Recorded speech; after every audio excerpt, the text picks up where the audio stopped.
July 25th, 2000, Air France Flight 4590 roars down the runway at Charles de Gaulle.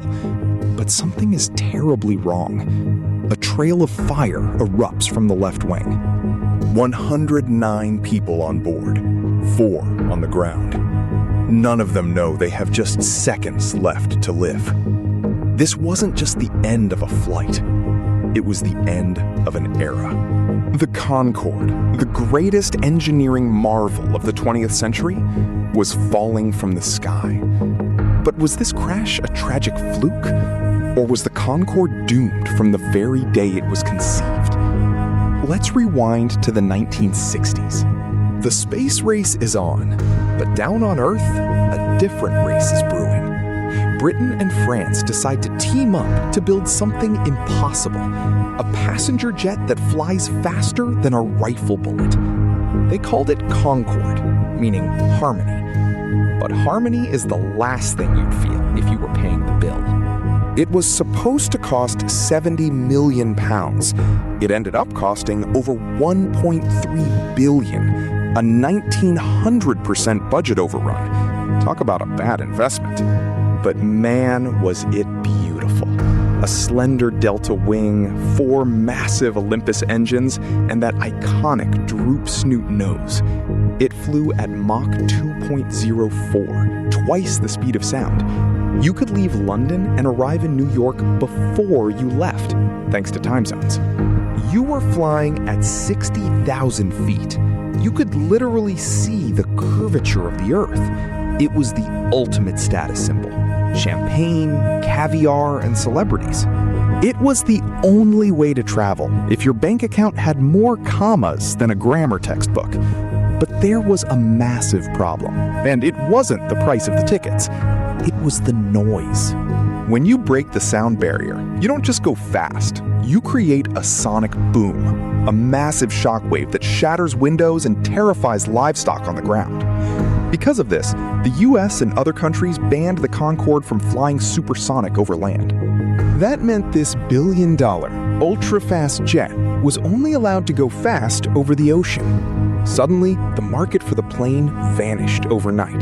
Airlines canceled their orders. Instead of the hundreds they hoped to sell, they only built 20.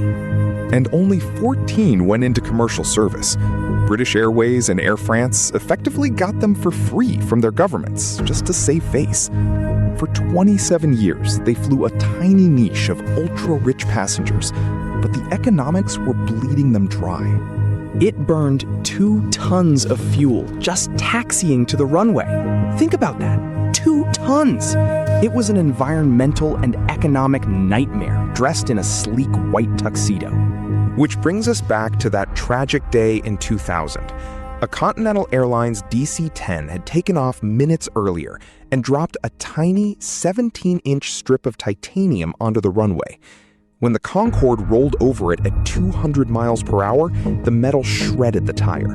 A massive chunk of rubber weighing 10 pounds slammed into the fuel tank at immense speed. It didn't pierce the tank, but it sent a shockwave through the fuel that blew the tank apart from the inside. Fuel poured out. A spark ignited it. The pilots were past V1, the point of no return. They had to take off, but engine 1 and 2 were suffocating on hot gas. They couldn't gain altitude, they couldn't accelerate. The plane banked left, struggling to stay in the air, before stalling and crashing into a hotel in Gonesse.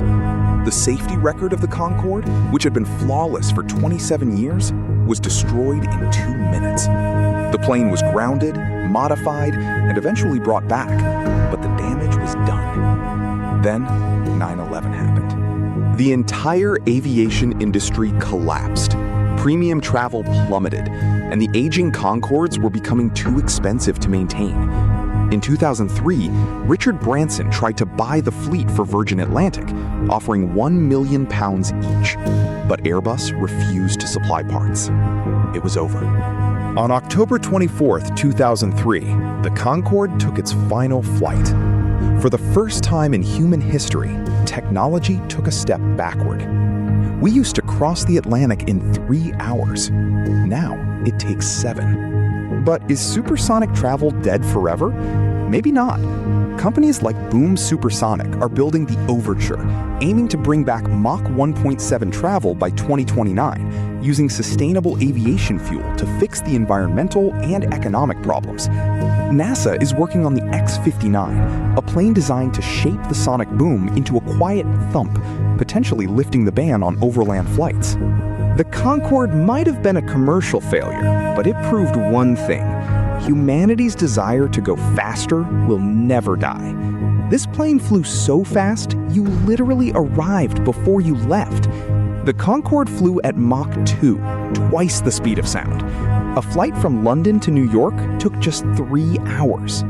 Because it flew faster than the Earth rotated, if you left London at 6 p.m., you'd arrive in New York at 4 p.m. local time. But despite being the ultimate luxury, it had a fatal flaw that doomed it to failure. Why don't we have supersonic passenger jets anymore?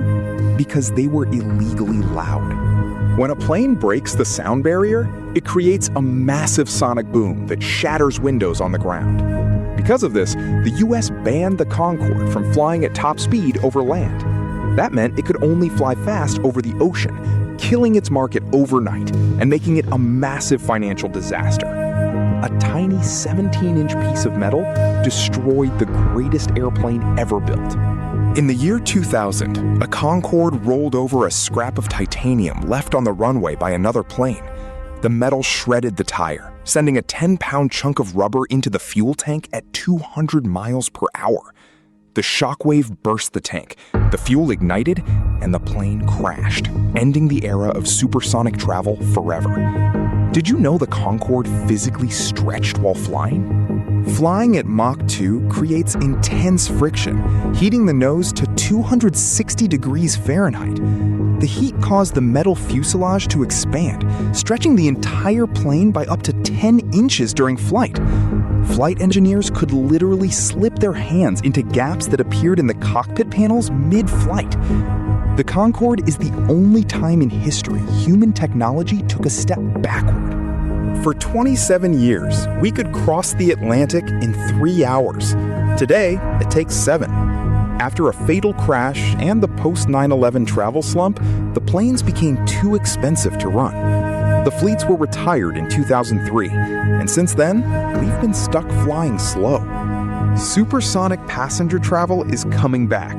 NASA is building the X-59, a futuristic jet designed to muffle the sonic boom into a quiet thump.